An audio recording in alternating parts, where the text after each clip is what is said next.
It's Zach in the ATL, and here's the thing. Our city should be known as the culinary jewel of the South. At one point in time, many would say that it was, but this isn't that point in time. And currently, a lot of people are talking about what's wrong with food in Atlanta.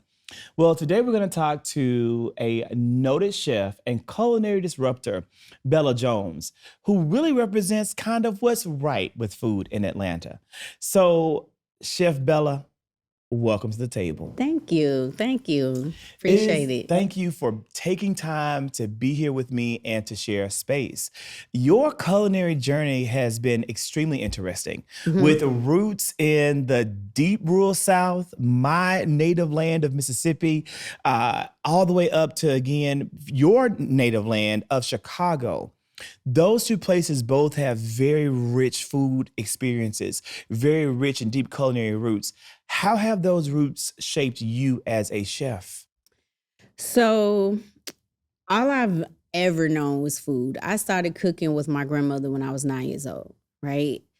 Picking greens bigger than your head, just family gatherings. So, as a descendant of the Great Migration, my family kind of never left that family and food. Whenever we were together, food was always present. So I've always had this love of food. I always felt connected to it. And that is what made me want to be a chef, because I knew that there was a story to be told. I didn't know what that story was, right? So when I became a chef, got my degree, there was not a lot going on in the industry that told me that my ancestors created the industry, right? We weren't taught those things. We're taught about all of these amazing chefs from France that don't look like us.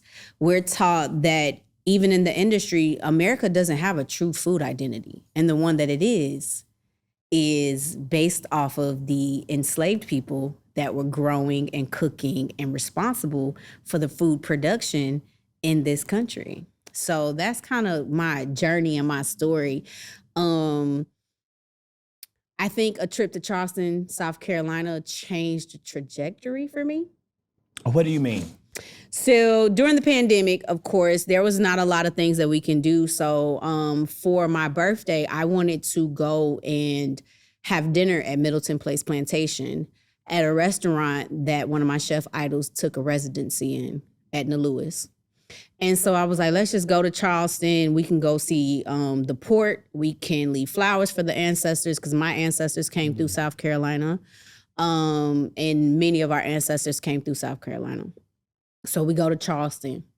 And now mind you, I came to Atlanta to open a steakhouse. I wanted to destroy that industry. I wanted to put the black face and the female face on that industry. So that's why I came here. And so have built this concept. I go to Charleston. I am at Governor Aiken's Museum House.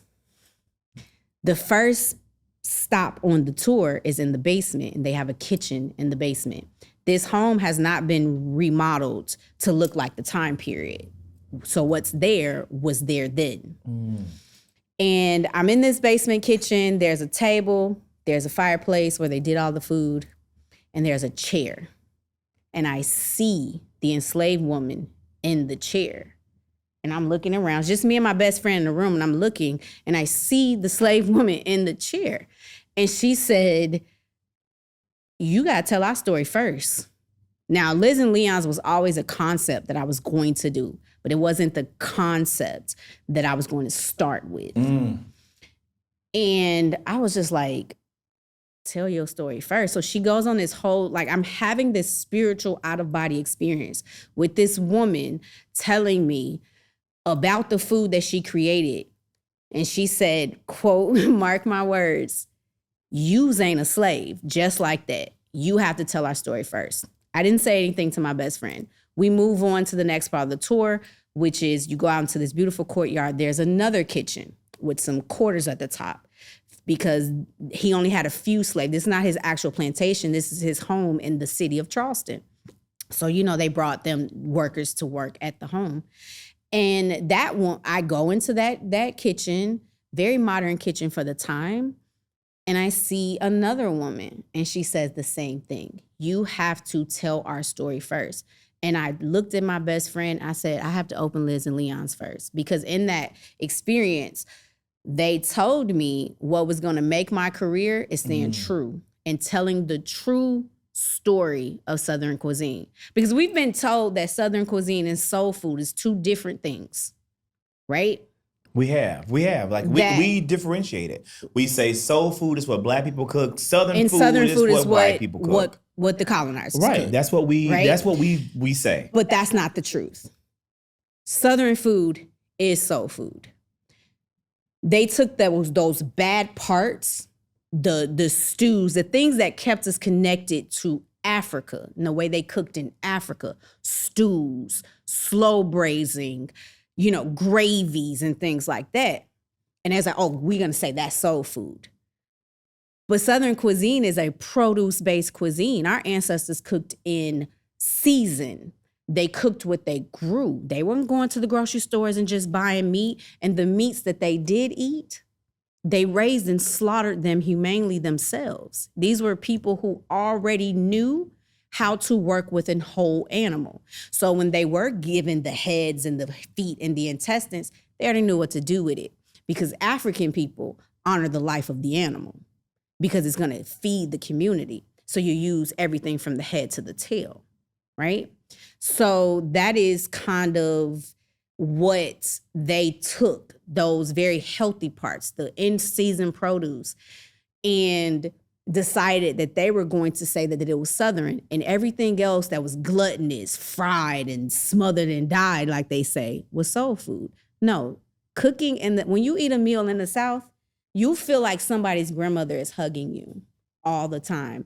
That's what we mean by soul food. There's no difference between the two. There's not a separate cuisine, Black people from the South and then Southern cuisine. It is Southern cuisine. So there's a renaissance and a reclamation that I'm doing. I'm actually getting ready to write a cookbook, and you finna be the first person that knows the name. I'm writing a cookbook called Reclamation, the true story of Southern cuisine. And it's going to tell every dish in Southern cuisine has a African grandfather. All of the red rices that we eat, Gullah red rice, jambalaya, dirty rices, come from jollof rice. The different types came from the way that the different peoples from different lands made their jollof rice. Jambalaya is the grandchild of a Congolese jollof rice. Gullah red rice is the grandchild of a Sierra Leone jollof rice, a tomato-based rice, and we brought rice here. So that's my mission, not only to show that our food can be elevated, but to tell the story of it. One beautiful thing that you do in your work is recognize and pay homage to the influences that you have. Your blog, Ode to a Black Chef, is beautiful. I need some more content. I read through it. Beautiful.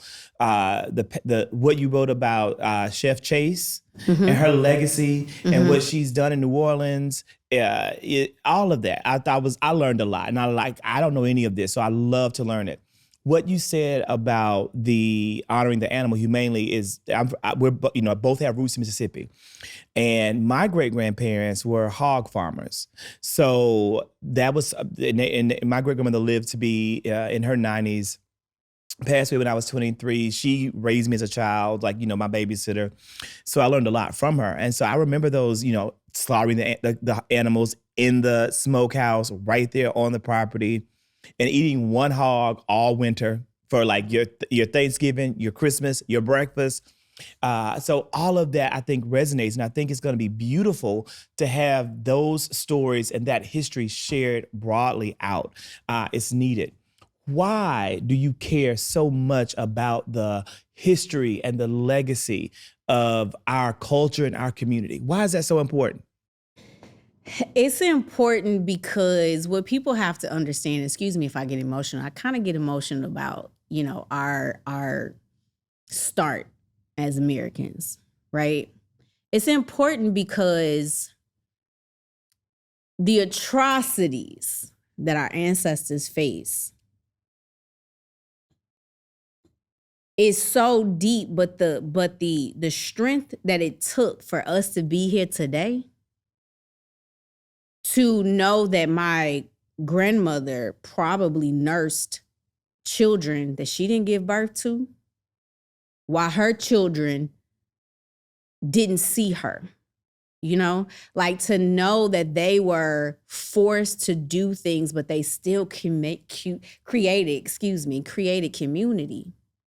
They still found ways to make something out of nothing when they were facing the worst human rights atrocity known to man. Yes, there were enslavement all over the world for many, many centuries. But what was done to the African enslaved in the New World was like nothing else that we've ever seen in world history, right? It was just inhumane, but yet these people survived it.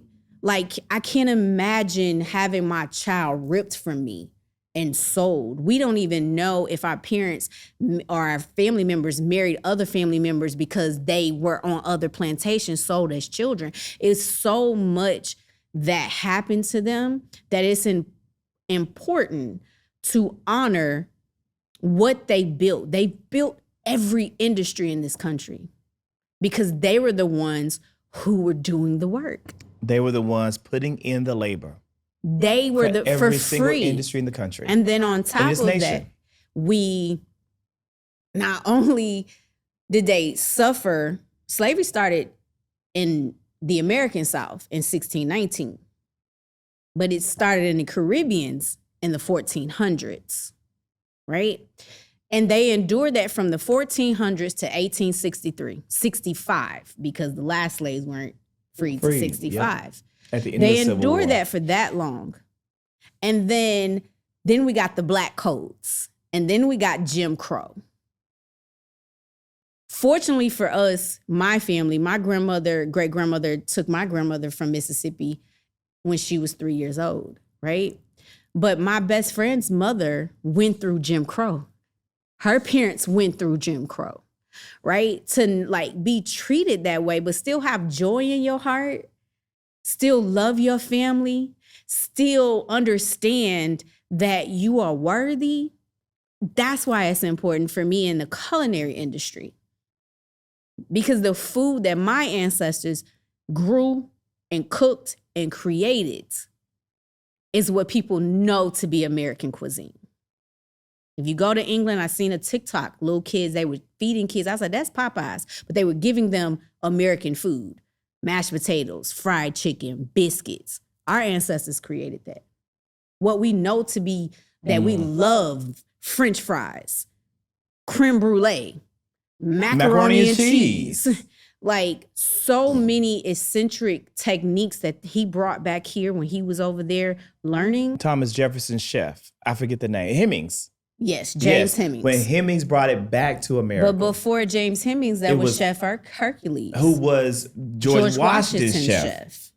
Right? So if the first true chefs of this country were enslaved Black men, and then food has always been a part of our culture. Our ancestors never lost their roots to Africa. I don't care what nobody say. It's just the way that we live as Black people, as people of color, keeps Africa has always been a part of our DNA. The way we worship, the beating and the drummings and our voices and the snapping of the fingers and the clicking of our tongues, they are indigenous to the clicking languages of South Africa, of West Africa.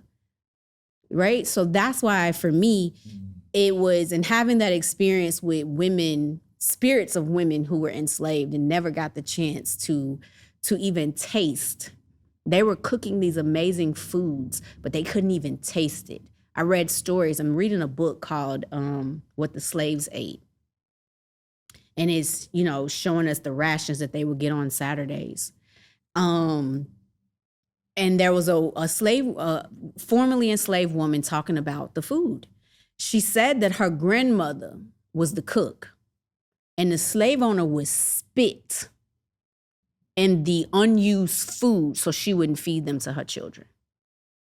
She cooked this amazing meal to feed this whole party, but she couldn't even taste it. You know how good you gotta be intuitively to cook that way? That's why people find it hard for me. I find it hard to write a cookbook because I don't cook that way. And everybody, like, as a chef and a restaurateur, how are you not writing recipes? Because usually when I'm creating a dish, my ancestors gave it to me in a vision. I dreamed it. My watermelon and pork belly, I dreamed it.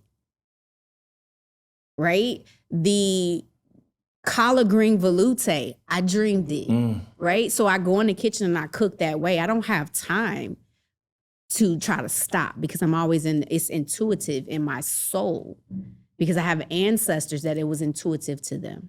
So that's why I find it important. That's amazing. And so we're gonna make What the Slaves Ate my February book club pick. So you're gonna have to come and join us. I will. We're reading Song of Solomon now. I'm gonna discuss it in January, but we're gonna make February, you know, it's perfect for Black history. It was gonna be Yaa Gassier's Homecoming, which is, you know, a great book, but this book seems like it's more appropriate and would be better for us in the month of February. So you are a classically trained chef in the culinary arts. Tell us about that experience, your training. So I went to the Art Institute, which at the time was really amazing culinary. They have an amazing culinary program. And I did not realize that culinary school was about the business of restaurants. It's not so much about food. Like, you have your classes where they're teaching you different foods from different world cuisines. And then as you get closer to your degree, you start to learn about these chefs. So the experience there was really what I took from it, because I already knew how to cook, right? I've been cooking since I was 9 years old. I took technique from it, the proper way to hold my knife, the different ways of why it was important to be able to learn juliennes and dicings and things like that, because it provides you a way to cook things evenly, right? So knife skills, being able to cook dishes from different cultures to see the techniques in that. But the most important classes, my most paid attention to classes, were the ones that was teaching me sustainability and purchasing, menu development, and all of the things that is a restaurant. And I fell in love with the restaurant industry from culinary school, right? So that experience gave me a different way of thinking about food and for the masses, because there's many ways to be a chef. You could be a private chef. You could be a catering chef. You could be a corporate menu developing chef where you hired by corporations that produce food and you create their menus for these chain restaurants that they do. So there's many, many ways to be a chef. But the one that matters to me is the restaurant, because people come for an experience, right? And when they're coming for an experience, you get to show that technique. You get to show that skill set, right? And people are always people do everything in restaurants because we're social beings, right? I could tell you that HP Computers has an amazing culinary program, but it's for the employees that work at HP Computers. I used to be one of their chefs. The Atlanta Braves has an amazing culinary program, right? Outside of what you see at the concession stands, because I came to Atlanta to be one of their chefs. But it doesn't get me to the people. It doesn't get me to the experience. It doesn't get me to see the people's faces when a good plate of food comes to their table and it's beautiful to the eye, it's great to the senses, but then they taste it and it takes them to another level. So you've worked in the restaurant industry for how long? 15 years. 15 years, and your experiences have taught you a lot. And now you are going to have your own restaurant, Liz and Leon's, which really sounds like a Southern food dream come true. Mm-hmm. It is a beautiful concept. The more I read about it, the more I love it. Tell us about Liz and Leon's, why this concept, and what this concept is going to bring to Atlanta. Liz and Leon's is a love letter to my grandmother. And you're going to hear that a lot with Black chefs, right? Same way, R&B singers, they fell in love with music in the church. As Black chefs, our first introduction to the kitchen was through grandma. My grandmother's name is Liz. She will be at the opening. And my grandfather's name is Leon. Two people who were born in Ruleville, Mississippi, right? Sunflower County. Made a way in Chicago. The Mississippi Delta. Yes, For those who don't know, it is the Mississippi. It's the heart of the Delta. And so I wanted to show my love to my grandmother because I'm a grandma baby. My grandma don't do nothing wrong in my eyes, right? But a lot of my core memories as a child is through food and my grandmother, right? Souse meat. Souse meat is on my menu. Right? And people look at me crazy, like, you're gonna make souse meat? I'm absolutely gonna make souse meat because I remember being a little kid and going to the meat market in Chicago and my grandmother getting 2 pounds of souse meat and then we going back to the house because they don't give souse meat to the kids. You gotta get of a certain age because they don't want you to waste it. It's a delicacy to them. But my grandmother giving me souse meat on saltine crackers. Yep, that's the only way to eat it. And for those who don't know, it's called hog head cheese in Mississippi. Yes, and in Chicago, we call it souse meat. And the Lewis calls it, different areas call it souse meat. Yeah. So hard head cheese. Those core memories, when I was thinking of this restaurant, it's like, how do I elevate Southern cuisine in the way that I was taught it, right? In Chicago, to a level that still pays homage to my grandmother and her mother and her mother's mother and her mother's mother, all the way back to the Congo, Nigeria, Mali, Ghana, and Benin, because those are where my ancestors came from. And this concept came up, but the Leon's part, my grandfather reminded me of David Ruffin, baby. Papa was a Rolling Stone. A Mississippi native as well. David Ruffin's from Meridian. Yes, Papa was a Rolling Stone. My grandfather was the only child. He got 12 children, right? And that combination, my grandparents met at a dice game. My grandmama was shooting dice. Yes. So I get it honest. This gangster in me, I get it honest. She was shooting dice, met my grandfather, and the rest is history. And I wanted to tell that story by showing my grandmother's love for her family with my grandfather's suaveness, right? And then Liz and Leon's. And I thought, I'm just gonna name it. I didn't think of the impact that the name was going to have when my restaurant was announced. I just wanted to name it after my grandparents because without them, I wouldn't be here. And so we are hoping for an opening in... We're hoping for opening in mid-summer, early fall, depending of 2024. on of this year, depending on if some of the things that's happened with my developer is being resolved. But we're resolving that. We have a really beautiful space in a historical building that was built in 1902. It was very important for me to be in certain neighborhoods, right? For this restaurant, I needed to be in historically Black neighborhoods that had a story. We're right down the street. We're on Mitchell Street, and Mitchell Street is important to me because the AUC students led a lot of demonstrations down that street to desegregate Rich's department store that had a fancy restaurant in it. And I think one thing that we're not getting right in our activism that our ancestors and our forefathers got right in the civil rights is the money part. Talk about it. they were able to change laws because they stopped spending their money. They were not going to places that wouldn't let them walk through the front door. They were not eating at restaurants that wouldn't let them walk through the front door. They weren't getting on buses and that wouldn't let them sit where they wanted to sit. And it was important for me to be in that neighborhood because we have all of our historical Black colleges there, and it has a story that goes along with the mission.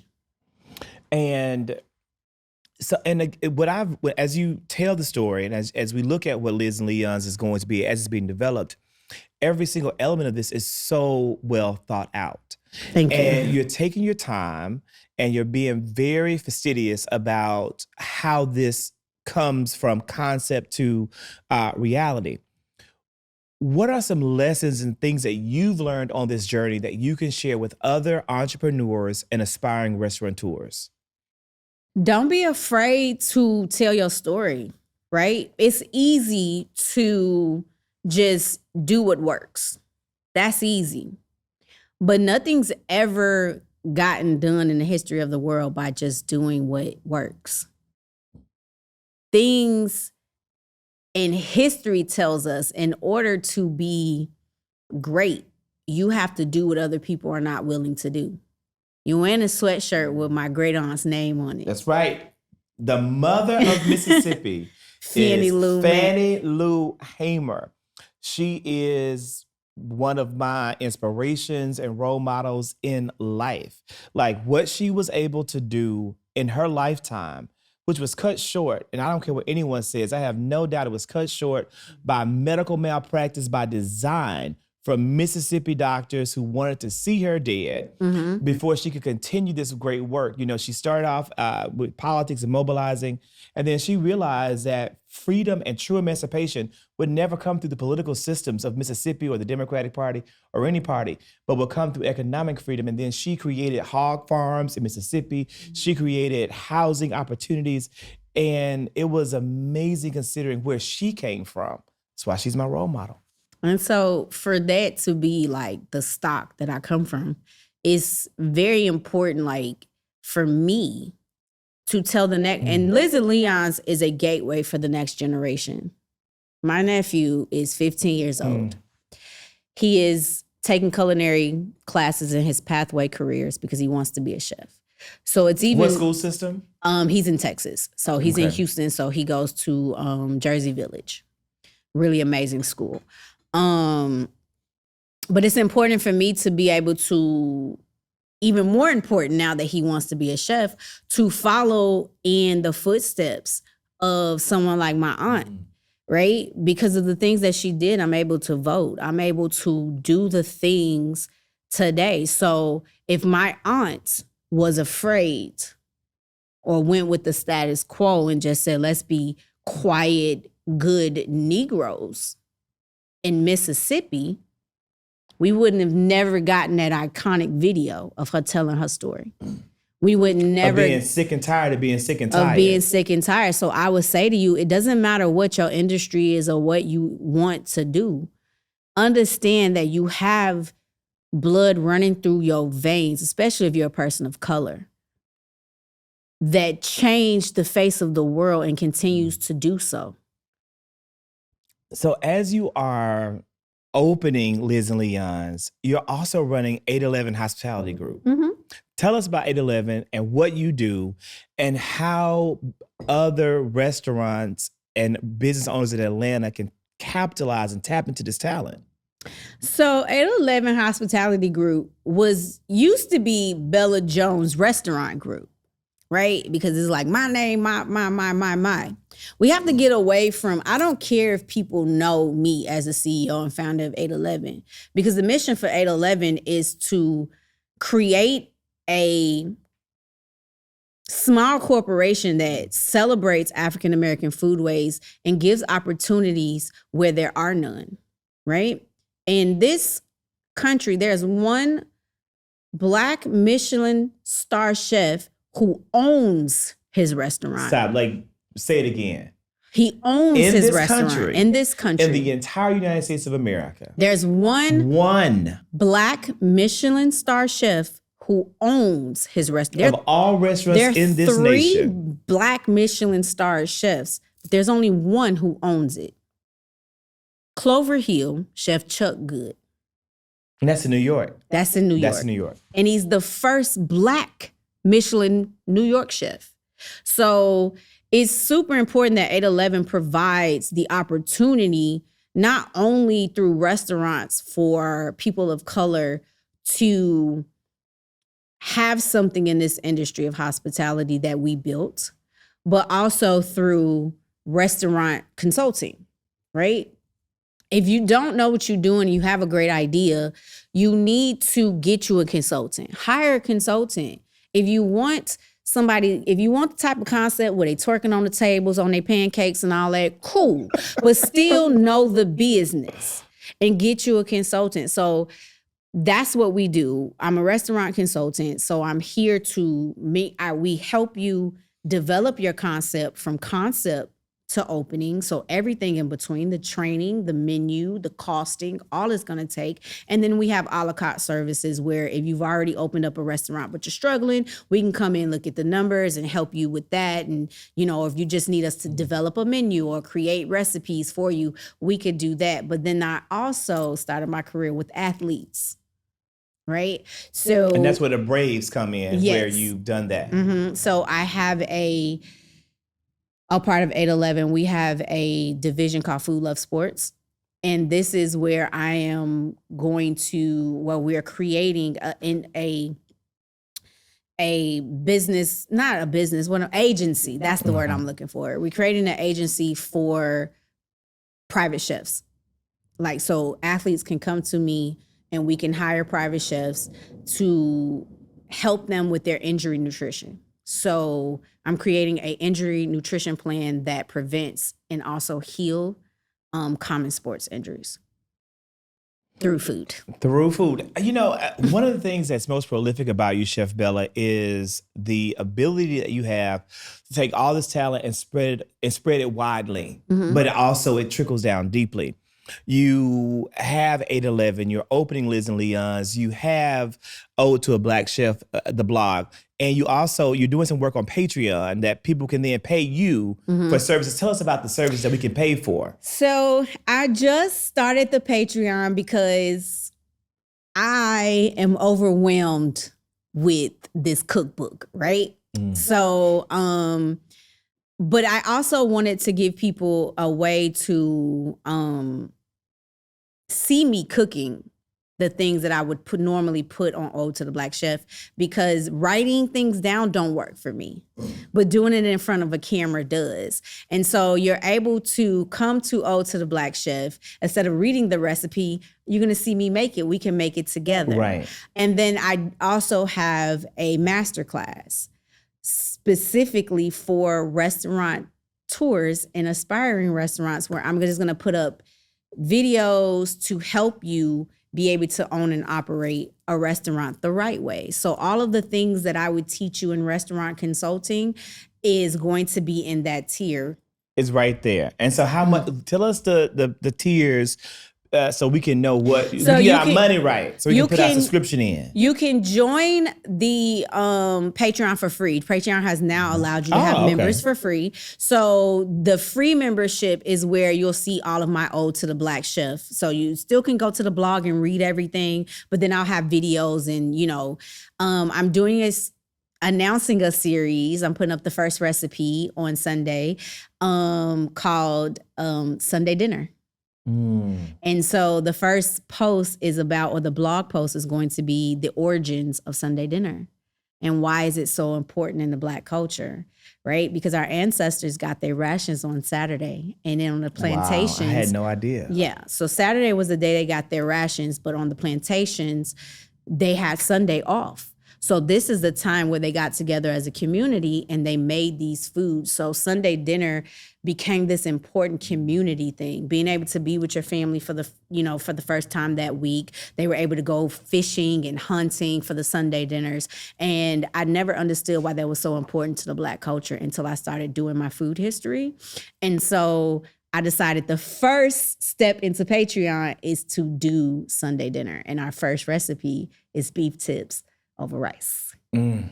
And then we have, of course, Restaurant Business 101, which is just going to be a series. You could pay $175 a month. You have access to all of this information to help you be a well-informed restaurateur before you just open up a restaurant and start winging it. And you can know what to do, and that service is available to you, $175 a month, and they can get support they need throughout their experience. And if they need me to be they need more help outside of what I then that's give, also an option. And then they can hire us as their consultant. So, you are a trained chef, the education, the background, the lived experiences. Where do you go to eat good food in Atlanta? Woo! I have so many places that I love. My first place is that I always tell everybody to go is Cooks and Soldiers. If you like tapas, Cooks and Soldiers does tapas very well. I like Le Colonial, for Asian cuisine. So we go to Cooks and Soldiers. What should we order? You should order the hamon grilled cheese. It's like a truffle grilled cheese. The pigs in a blanket. All of their drinks are amazing. Like, you never go wrong there. They have so many different options. There's like this peanut butter and jelly type thing that they do with braised meats. Oh my God. So definitely get the grilled cheese. It's like a truffle grilled cheese. The bread is toasted perfectly. Oh my God. Anything you get there will be amazing. Who else do I love? I like Marcus Bar and Grill. I know we talked about it before we started. I like Marcus Bar and Grill. The cornbread is really amazing. You got to get the ribs. And they do a really great old smoke fashion cocktail. So it's a smoked old fashioned. They do that really well. I'm a pizza girl, so I like a lot of the fire brick pizzas. Oh, that's a good thing to say, because many people inbox me saying, where can I get good pizza in Atlanta? And I always say you can't. So set me straight, because if you like Napoleon, so fire brick oven like Napolitan style pizza, you could go to Vero's and Brookhaven. Okay. They have amazing pizza. Veroni's inside of Croc Street Market, not the actual restaurant, but the one inside Croc Street Market is really, really good. But that's, a little bougier pizza. Other than that, they don't have good pizza here. I'm from Chicago. Right. It's not the same. And so it's not the same, but that very gourmand style pizza, like fire brick Napoleon from Naples, Vero's and Veroni's. Okay. So those are the two recommendations that you have. At home, what is your, the dish that you cook that everyone loves? Man, gumbo. The gumbo. Yeah. My best friend told me I need to sell it to women for their dates. To cook for their men. Gumbo. Gumbo is a one pot meal that our ancestors kind of kept alive from Africa. And it's just like the eccentricness of gumbo. There's so many types of gumbo, but it's the slow cooking of gumbo that makes it. And short ribs. I'm a short rib. If I make short ribs, baby, people are knocking at the door. Knocking at the door. Yeah. So, Chef Bella, this has been a treat. Thank you. I am counting down to fall 2024 at the latest to have Liz and Leon's open, ready to go. I can't wait. And can't wait to continue to see this concept evolve and grow and finally open in our city. I want to know, as my final question, any words of advice that you have to anyone out there, to that young Chef Bella in this world who is watching this, who feels a calling in her life to go into the culinary arts, but there's all this noise in the background saying you're never going to be successful at that, or you're never going to make money at that, or it's just not worth the time to put into being in the service industry? There's a renaissance happening. A reclamation. A reclamation that is happening amongst us reclaiming what our ancestors put in the roots of the soil, right? You come from a mighty, mighty, mighty people that had all types of adversities in their faces. It is the time, and there are people like myself who are out here who are willing to help you, but food is a labor of love in our culture. If you are a person of color and you wanted to get into foods, do not let society tell you that service industries are beneath us, because service industries built us. The first African American communities were on those plantations, and they was of service. The hospitality industry follows a manual written by a Black man on how to be hospitable. What's the book? I didn't know that. I have to pull it up for you. Okay. I give it to you off and you can tell the people. We'll put it in the notes. We'll put it in the show notes. And put it in the show notes. But he wrote a book, Guides for Domestic Workers. So he wrote a book on the hospitality industries, and hotels today follow that manual that was written by this man to teach enslaved domestic workers how to be proper domestic workers. So the industry is yours, and it now needs your face back on it. Do not let what your ancestors built go in vain, and telling you or allowing people to tell you that there's a difference, because every industry in this country was built on their backs. Let's honor them that's how we venerate our ancestors. That's how we change it, by doing the things that they made possible for us to do. Amazing. So, you know what? Here's the thing. Atlanta should be the culinary jewel of the South, and with visionary disruptors like Chef Bella, it will be. The big takeaway and lesson for me from this is that the calling is within us. The voice of our ancestors are all around us. And all we have to do is listen and then look within to make that dream a reality. Thank you for your time. Thank I appreciate you, Chef Bella. Oh, no problem. Thank you.